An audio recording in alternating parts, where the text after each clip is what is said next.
It started a little after midnight, and I remember that because I checked my phone when I heard the first sound, thinking maybe I was imagining it.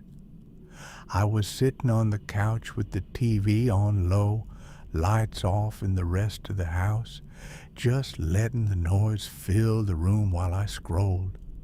I lived alone, and the upstairs was basically empty, except for an old storage room I barely used. That's why the sound didn't make sense right away. It was a slow, uneven step. Then another, not loud, but clear enough that it didn't feel like pipes or the house settling. I muted the TV and listened. Nothing for a few seconds.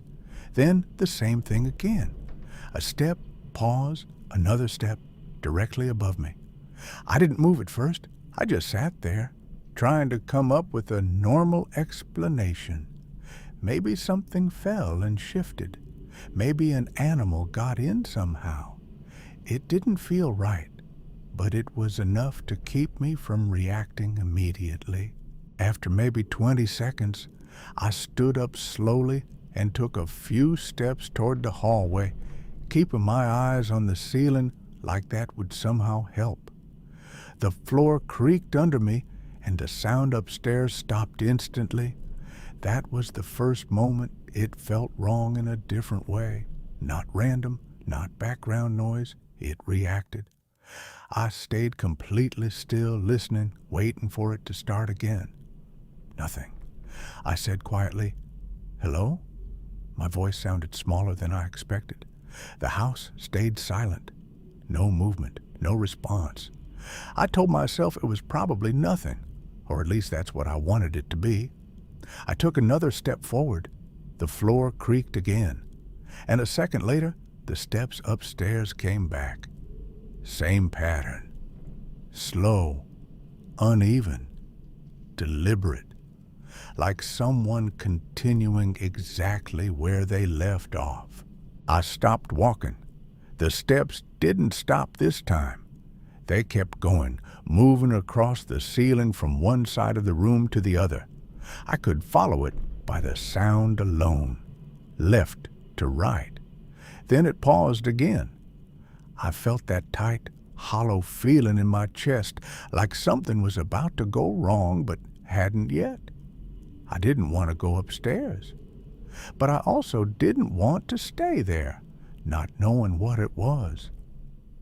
I stood there for a few seconds longer, trying to decide what made less sense. Then I reached for my phone on the counter. My hand was colder than the rest of me, and I had to adjust my grip because it felt like I might drop it. I thought about calling someone, but I didn't know what I'd even say. "There's something walking upstairs" didn't sound like enough. Not yet. Then I heard it again, but different, closer, not moving across the room anymore, right above the hallway now where the staircase started. I looked toward the stairs without meaning to. The light was off up there, so it was just darkness at the top. I waited. The steps came again, slower this time, and then they stopped directly above the first step. I didn't move.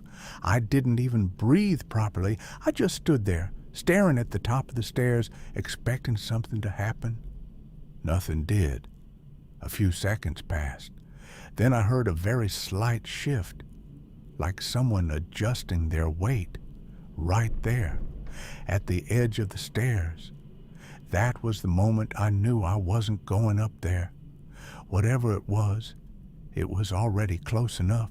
I backed away slowly, keeping my eyes on the staircase, and grabbed my keys without looking. Every small movement I made felt too loud. I expected the steps to follow to start coming down. They didn't. It stayed still. That somehow made it worse. I moved toward the front door, unlocked it, and stepped outside as quietly as I could. Once I was out there, I finally turned and shut it behind me. I stood on the porch for a few seconds, listening through the door. Nothing. just silence again. I called the police from there. When they came, they checked the entire house, including upstairs. They didn't find anyone. One of them suggested it might have been an animal in the attic or something shifting in the structure. I nodded like that made sense. But I never went back up there alone after that, because whatever it was, it stopped when I moved.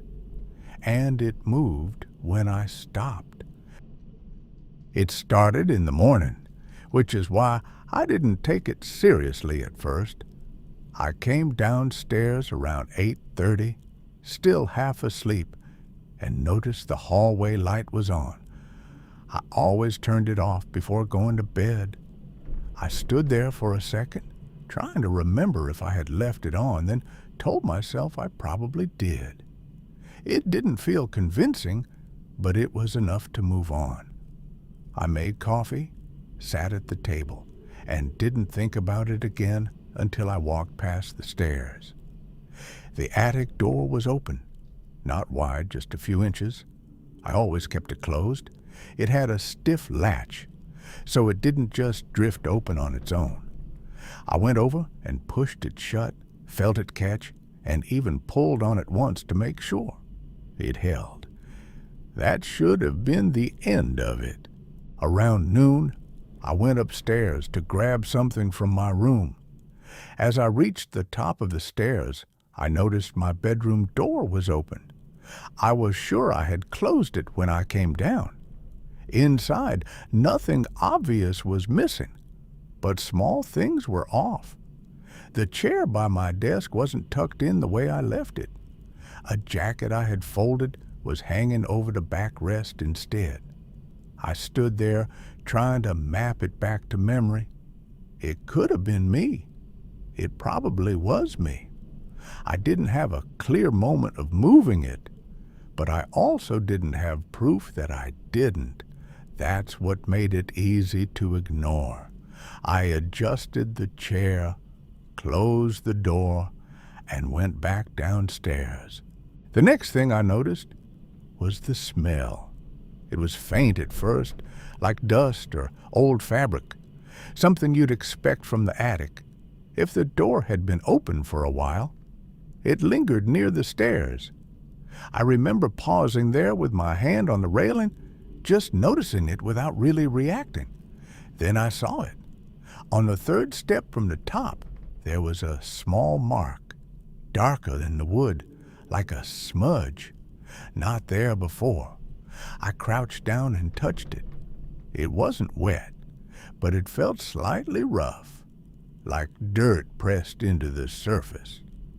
I wiped it with my thumb, and it smeared a little. I told myself it could have been from my shoes, even though I hadn't been outside yet. I went back to the kitchen, but I didn't sit down this time. I stood there looking toward the stairs, replaying everything. Light on, attic door open, bedroom changed, mark on the step. Each thing on its own was nothing. Together, it felt wrong in a way I couldn't ignore anymore. I picked up my phone and checked the time again without really needing to. Then I walked back to the stairs. Slower this time. The attic door was closed, exactly where I had left it. I stood there listening. No sound, no movement. Just that faint smell still hanging in the air. I didn't go up. I stayed at the bottom step, looking up into the darker space above, trying to decide if opening that door would actually give me an answer or just make everything worse. After a few seconds, I stepped back instead. I grabbed my keys from the counter and moved toward the front door, keeping the stairs in view the entire time. Nothing changed. The house stayed completely still. I stepped outside and closed the door behind me. I didn't run. I just kept walking until I was at the end of the driveway. Then I turned and looked back at the house. Everything looked normal, quiet. exactly how it should. I stood there for a while, trying to convince myself I was overreacting. But I never went back inside alone that day, because I couldn't explain how those things changed without me being there. And I couldn't stop thinking about what might have been upstairs while I wasn't looking. It happened in the early evening, not late at night, which is probably why I ignored it at first. It was still light outside, around 7 p.m., and I was in the kitchen with the window open just letting some air in while I made something to eat. I remember hearing a soft thump from upstairs, but it didn't stand out right away. It could have been anything. I didn't even stop what I was doing. A few seconds later, I heard it again. Not loud, just something small shifting. I paused then, knife still in my hand, listening for it to repeat. It didn't. The house went quiet again. I told myself it was probably something settling, or maybe something I left leaning against a wall that finally tipped over. It felt normal enough that I kept going. A couple minutes later, I walked into the hallway, mostly out of habit, not because I had decided to check anything. The staircase was right in front of me, and I remember looking up automatically, expecting to see nothing. And at first, that's exactly what it looked like. Just the top of the stairs, a darker area where the light didn't reach fully. I stood there for a second longer than necessary, then turned slightly to go back to the kitchen. That's when I noticed something change. Not movement, just presence. Like the space at the top of the stairs wasn't empty anymore. I looked back up. There was a shape there, faint, just inside the darker part. It didn't move. It didn't step forward. It just stood there. I didn't react right away.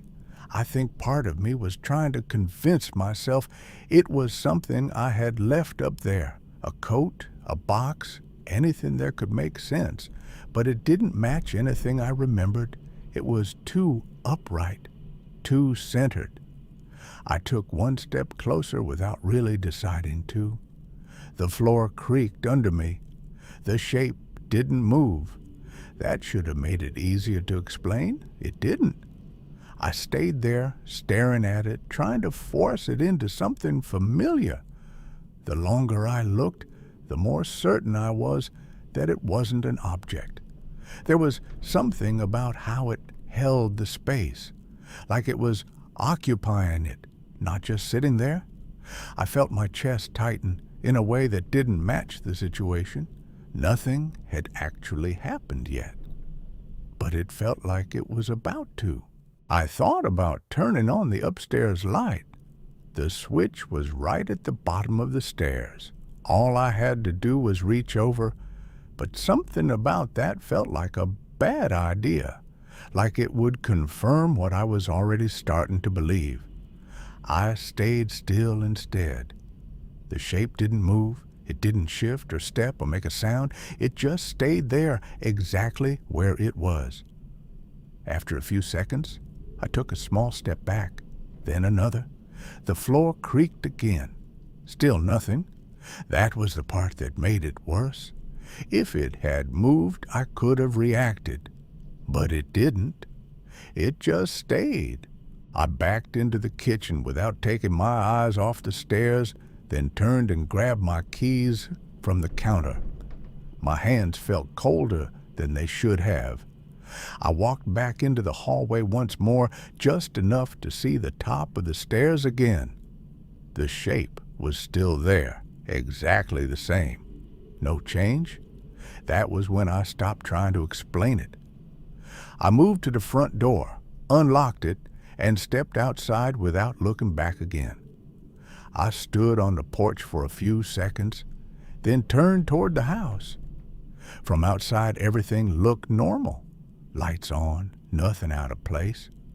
I stayed there longer than I needed to, just staring at the upstairs window, trying to see something move. I didn't see anything. I never went back in that night, and I never really figured out what I was looking at. But I know it wasn't there when I first walked into the hallway, and I know it didn't move even when I did.